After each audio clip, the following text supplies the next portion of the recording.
Okay, we'll now turn to the next committee, which is the Lake Whatcom Reservoir and Natural Resources Committee, and is chaired by Councilmember Dan Hamill. Thank you. Joining with me this afternoon on this committee are Council Members Borneman and Knutson. We have two items before us today. The first one is an ordinance regarding the city's aquatic invasive species program. Staff has evaluated the program's operations and are recommending amendments to BMC 12.12.280. The changes will add a definition to provide for a third watercraft classification and will add a one-day pass. Other revisions are included to enable the two main revisions and to clarify the definition sections, or section rather. And today we're joined by Ted Carlson and Renee LaCroix. Thank you. Good afternoon. As Council Member Hamill mentioned, this ordinance before the Council really has two main components to it, the proposed revision. One is to add the new watercraft classification, which we're calling Class B watercraft. This is really something that was requested by the boaters, something that we saw through the inspection process, that we currently have two classifications. We have motorized and non-motorized, and there's really this, what we're proposing, third classification that has to deal with very small boats that do have motors, but they're very simple to inspect. They're not required to have the same type of licensing through the state of Washington, so it's very easy to categorize them and create the criteria for a third classification. We believe it will more reflect the level of effort required for the inspections. Certainly some of the motorized boats take much more inspection time and process given the complexities. Again, these would be simple, small boats that do have small motors, and so staff is recommending that this new classification be added to the ordinance. And the second item relates to the permits. We currently have an annual pass and we have a 3-day pass. What we heard was some folks that are really just here for one day and really would like to just pay for the one-day pass. Again, this is feedback that we've received through the inspection process, and felt like there were enough folks requesting this that it made sense to look at it. Staff reviewed it. Both of these changes have gone through, it was a collaborative effort with city staff, county staff, and working through the joint organizations and Lake Whatcom Management Program, have gone to the joint policy group and had an opportunity to present to city council representatives and county council representatives, as well as folks from Lake Whatcom Water and Sewer District and Sudden Valley.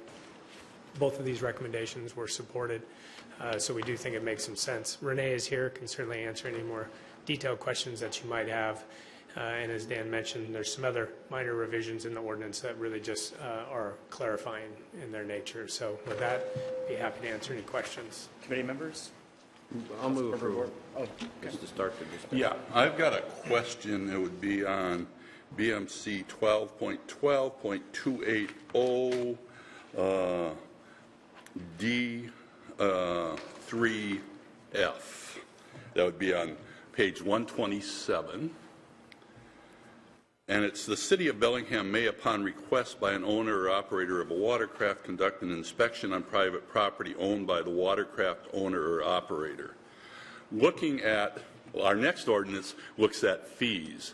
I don't see any special rate for this, and I know we have a policy usually, like when we do rental inspections, that our costs are paid for. This, I know, incurs more staff time, travel time, and others. Do we have a stipulation in here to cover those additional charges for special treatment? Not at this time.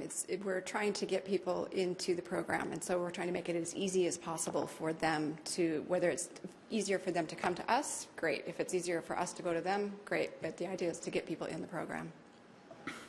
I guess I have a hard time understanding why one type of services for people like landlords are treated one way, but people that live on the lake and are getting special treatment, we don't charge them. We want to be nice and make it easy for them. And so, as long as this is in there with no charge, I can't support it. And just a clarifying point, it isn't just people on the lake that we provide that service to, it's anybody anywhere. And if they want to get a group of neighbors together, we'll happily deal with all of them. Yeah, and without those costs covered under that, I can't support it.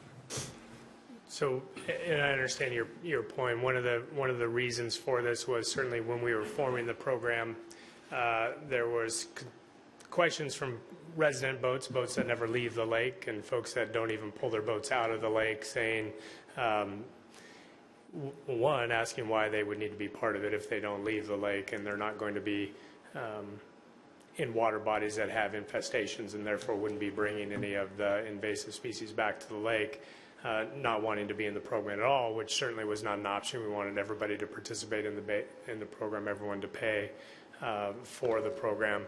So this was a way for folks that don't bring their boats out for us to go out. And as Renee mentioned, it's more than that. But I think that was the primary driver for it. It's a good issue to talk about. As Renee said, our focus has been really on trying to get as many people in the program as we can. We know that cost recovery has always been a concern, and that council has asked for us to increase the percentage of costs covered by the program. And the next item, we'll talk a little bit about our attempt to do that and raise the fees a little bit. But if it's something that council would like to have more discussion about, we're happy to have that discussion and perhaps bring it back to the policy board or the Lake Whatcom management group to discuss. But at this point, as you mentioned, it's not accounted for in that way. Yeah, this takes us away from what our stated goals of recovery. You're going in the other direction, and so, yeah. So this has really been this particular aspect's not a change. It's something that we've been doing. Councilmember Lillquist and then Knutson. I think Terry raises an interesting and important question. I don't know, and probably you don't know, how often people might ask for this, on-site inspection at their property. If it's one or two cases, if it's a group of neighbors on a cul-de-sac, then maybe it's not much of an issue. Or is this used a lot? It's used a lot, and I don't have the numbers. I know Tegan does. But it is used quite often. Our regular program starts hopefully April 1st, depending on the results of this conversation. But we've already been doing inspections on private Okay, well, that changes the nature of the question then.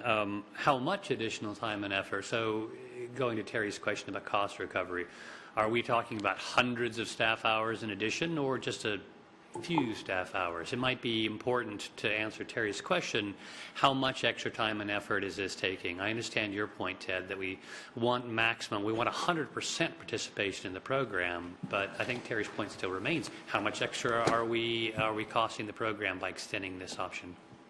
I don't have the hours in front of me here, but Tegan did hand me some information about the on-site inspections. We did 320 on-site appointments that inspected almost 1,500 boats.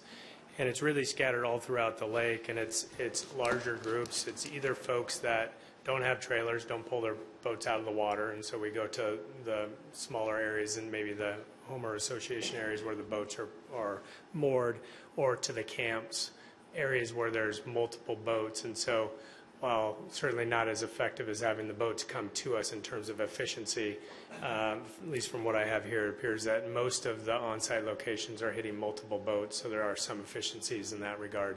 But we can get more information on that. Councilmember Knutson. That was my question exactly, so thank you, Michael. Councilmember Borno. I would like to move that we delay action on this item until such time that staff brings us back the cost of these additional services and travel time and costs associated with these special services. Yeah, let me go ahead and remove the first motion. I'll retract the first motion. Go ahead. Councilmember Barker. Right. So is there a way, because it sounds like staff is waiting to implement this, is there a way that we can implement this and without delaying this, request further information? Maybe you could look back at the people last year that you went on site, find out what a reasonable charge would be. I mean, we also want people to comply, so. Right, and this is, the ordinance is time sensitive in the sense that we want to have the new boat class and the one-day pass and the definition in place as we start this 2017 season. And so if there's a way to pass the rest of the ordinance and come back with you on that piece of it, that would be preferable. Councilmember Lillquist. Yes. Is it possible that the committee would recommend passage of this ordinance unchanged, but then delay maybe the fee schedule? Because where would we implement any changes if we did? So that's the interesting part about this. You may recall this comes up every year. In the city of Bellingham, the fees are set administratively. In the county, the fees are set by the county council, through a fee resolution like the city does on many of our fees. So the action on this first item doesn't actually have any impact on the fees themselves. It creates the new classification, doesn't talk about what the fee would be for that classification, and it creates the new pass, but does not set a fee for that pass. So certainly understanding the concerns that Councilmember Borneman has raised and the request for additional information related to the fees, I guess one, the ordinance before the council now doesn't address the fees. So staff, I think, would request that council approve the ordinance. If not, we'll come back and try to provide information to help you with that decision at the next meeting. But then secondly, the city is going to move forward with the fees. Now, we're going to talk about that, and perhaps, Michael, you want to talk about that on the next item since we're kind of joining the two. But that has another kind of two-part step because we have to see what the county does on the fees, wanting to have a, we want to work together. We can't have one fee in the city and one fee in the county, at least not have a very effective program that way. Yes, I'm just wondering if you can offer assurances to the committee and to Councilmember Borneman in particular that if we pass this ordinance, the fee issue, that particular fee issue, could be revisited and would be not only investigated internally, but the people across the way at the county would be notified that it was under consideration. Can we get that kind of assurance, or should we hold off on both pieces? Well, I'm certainly happy to say that I'll have the conversation, that will bring the conversation perhaps back to the joint policy group. And this would be, so I understand it, it would be looking at some type of additional fee or surcharge when we do remote inspections, on-site inspections, to help cover whatever additional costs we incur. I have to talk to staff to see what kind of data we have in terms of tracking hours and if we have a cost per inspection. We do have that overall for the program, just simply taking the total number of inspections, which is close to 10,000, and we come up with a per inspection cost. Whether or not they have that data for the on-site inspections, we'll have to look at that, and they may. So what just a little bit about the schedule, and Renee will correct me here, but my understanding is that the fees, we're going to present to you on the next item what we're recommending to do in terms of fee increases. That will go to the county council, from the county staff to the county council for action in March. At the end of March. We kind of need to see what the county council does on this. Somewhere in there, we're going to have our joint policy group meeting, joint council commissioner meeting, and talk a little bit about that, hopefully, as one of the items. But that's the schedule moving forward. So I really do see the ordinance as separate from the fees, but I understand how everything really is somewhat interrelated. But that particular action doesn't do anything to address the fees.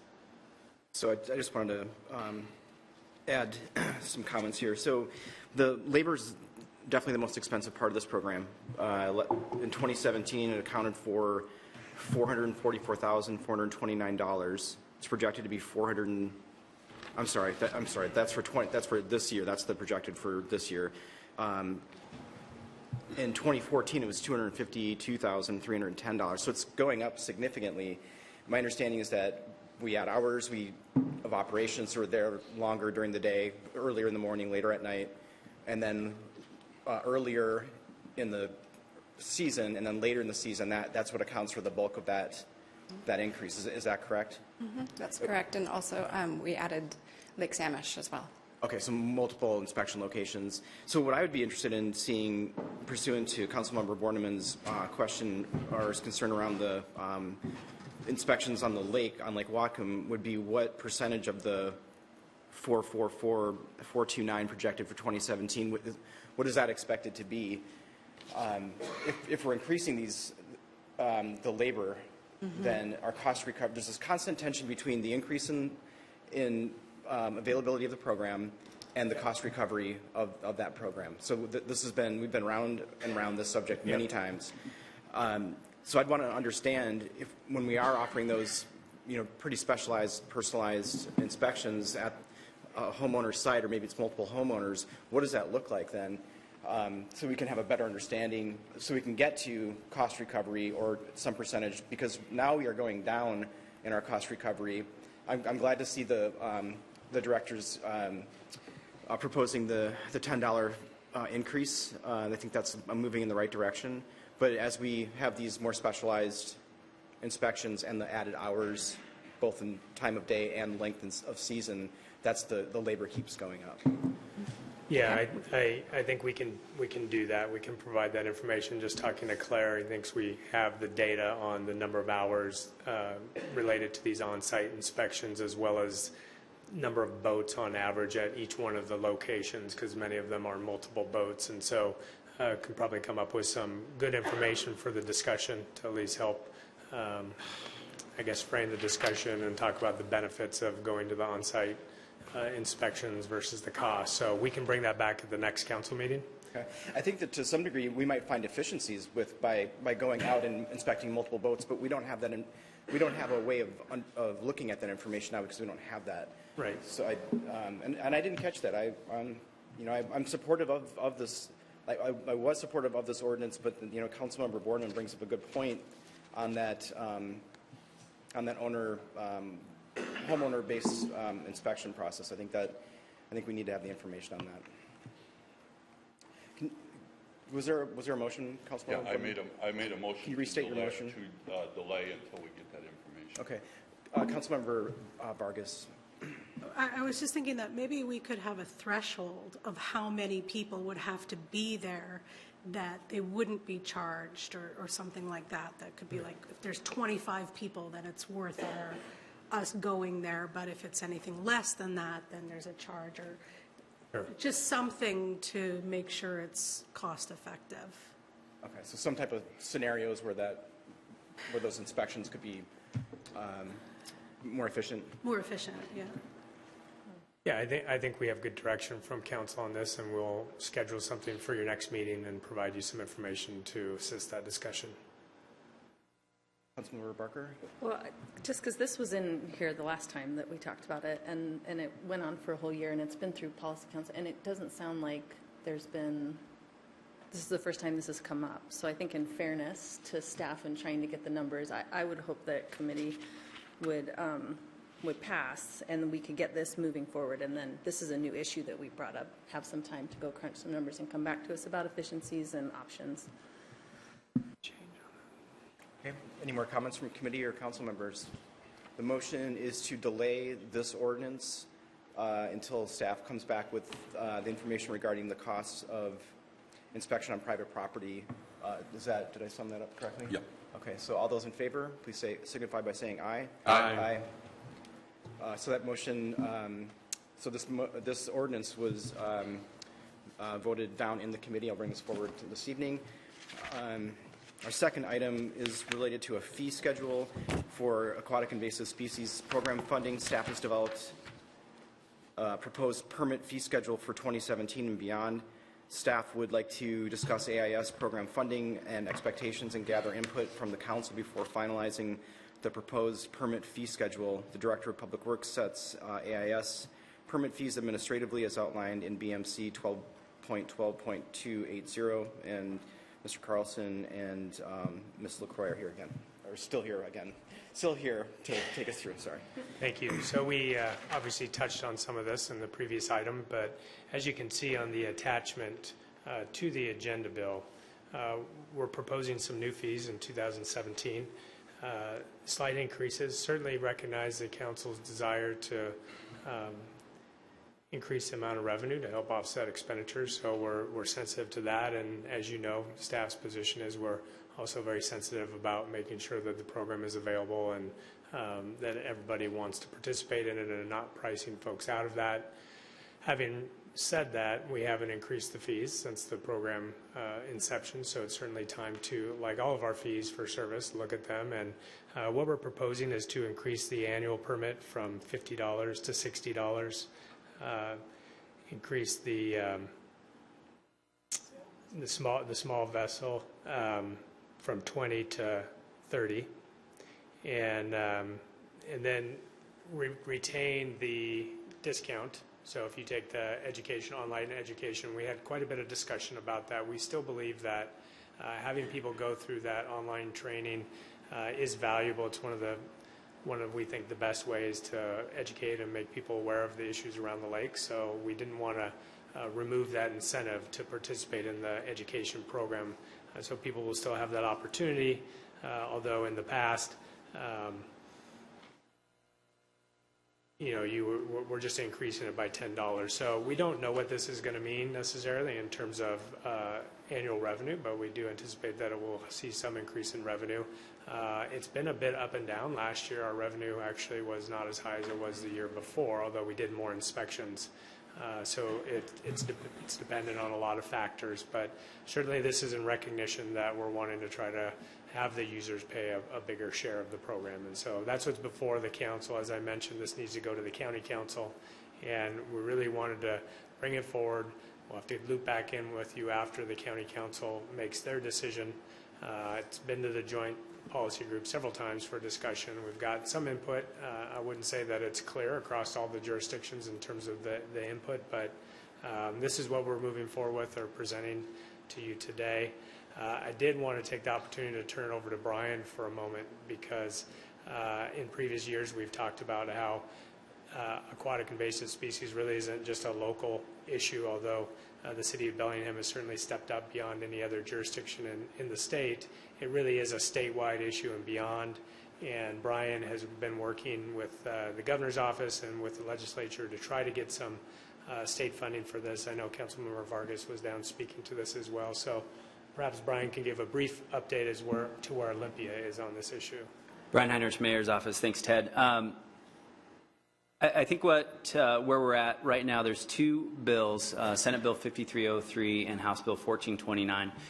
Believe that those will be held, this is a little bit of inside baseball for Olympia folks, but it's necessary to implement the budget, meaning even though those bills did not get out of their fiscal committees last Friday, they are essentially held as necessary for final budget deliberations. This has been a priority bill for Senator Jim Honeyford, who's on Ways and Means and the Capitol Chairman. So we have every indication that after, I don't know, 3 or 4 years now that this is finally going to come to fruition. I would hate to see us lose momentum at this point, just thinking about that earlier discussion on this bill. But with respect to the fees, I think I would say that what we're contemplating in terms of the small watercraft, the legislature is doing the same. The fees aren't in perfect alignment. Remember that in the legislation, where the program gets the bulk of its dollars is from essentially a diversion of a public utility tax that used to go to the general fund will instead go to this program. As envisioned, the legislation today would raise about $2.5 million for the program, and probably the thing that is the largest gain is the mandatory check stations. So anyone coming into the state would be required to go through these stations. The other thing that's been of value to us is the creation of a local grants program that would provide some dollars to local jurisdictions that have this program. And to Ted's comment about Bellingham being a leader, we're the only local jurisdiction in the state that currently has this. So think back to the goals of the program. Cost recovery, obviously important, but as I recall, going back to 2012, the main goal was preservation of the lake as a drinking source. So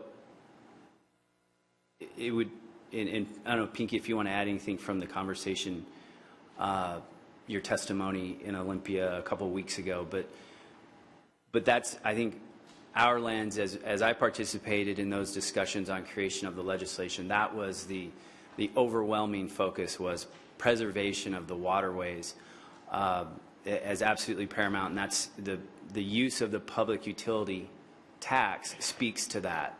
While it would certainly be tragic if we got AIS in Lake Whatcom, it would be devastating to have that in the Columbia Basin. And that, I would tell you that I think the comments from Senator Honeyford as we left the hearing room were that AIS has been discovered in Montana, in central Montana, And so there's absolute concern that they're on our way, they're on their way here. So, Pinky, if you wanted to add anything to that.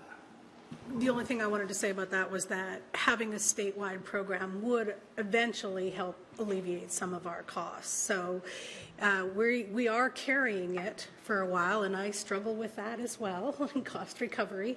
But I think it seemed really positive for a statewide program, and so sometimes for us to take a leadership role, it means that, you know, we have to carry a bit of a burden on the financial side for a while. So we don't want that to affect the rest of our city, but it is really important that we show this leadership, and it made a significant impact in the testimony that we are running this program, and that the cost for the entire state is pretty reasonable in regards to what it could mitigate in costs for us to have to do this. So it seemed very positive. People were very open to it.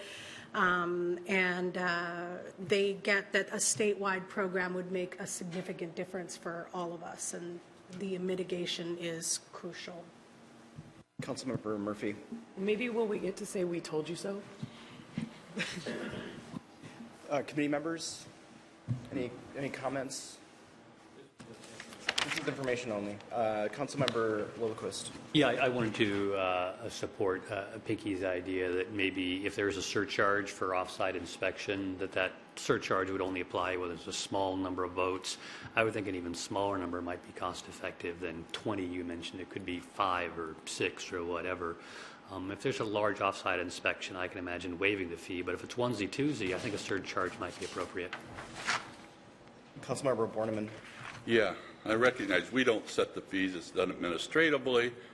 I support these fees, but I would request of the administration that they add one element to that, and that would be the below the fees, to add additional costs will be included to cover additional staff time and travel costs for the inspections on private property. So that's my request to administration. I just want to just have one more comment here before we can move on. I just want to, with respect to Brian Heinrich's comments about the protections of the lake, I think there's no dispute that that's the #1 priority. With regards to the cost recovery, I think from my perspective, I don't want to speak for council or committee members, but from my perspective, there's a fairness element to this. So these boaters are using the lake in a way that could contribute to an infestation of aquatic species that are not indigenous to the lake. So I think it's just trying to find the balance there. And I think that this is going in the right direction. I think the $10 increase is fair. I think everything costs more now. And then boaters can get that $10 discount by taking that education course. There was a question about whether or not they can take that annually to receive that benefit of the discount. If they took it in 2016, can they take that course again in 2017 and receive that $10? Yeah, they could take it every year. Okay. Yeah, and we are looking at updating the course, so hopefully we provide a little bit more information every year and requires people to still learn. It's not the same thing every year, and so it will help broaden their education of the issue over time. Councilmember Barker. Well, I just want to add, I just hope that we'll keep a really broad look at this, because when we do on-site inspections, we're also limiting that idling time that people are sitting there. We're improving the efficiencies on our lake and people getting to there. So there's some things where we can't really look exactly like eggs and eggs. I guess it's apples and oranges. So I want us to just keep a very broad, open mind about that, so we can understand that there's maybe some impacts or some benefits that are coming from reaching out that we just haven't really thought of yet. So maybe if staff could be thinking about those as well, that might help us when we're making our decision. Councilmember Borneman. Yeah, just wanted one more comment about what I requested of the administration of adding that. One of the reasons I said instead of putting a cost on it, but to recover that cost with it, because if, as Councilwoman Barker says, you get 25 people together, that would be a cheaper cost. And, if you got 10 people or whatever, You mentioned that as different thresholds. We could pinky, okay. But that would lower the cost. And so all I'm caring about, well, two things. One, this is important that we protect the lake, but it's also important that we look out for other taxpayers' dollars on this because other people are paying the cost of the inspections for the boaters. Okay, any other questions from council or committee members? Okay, end of committee.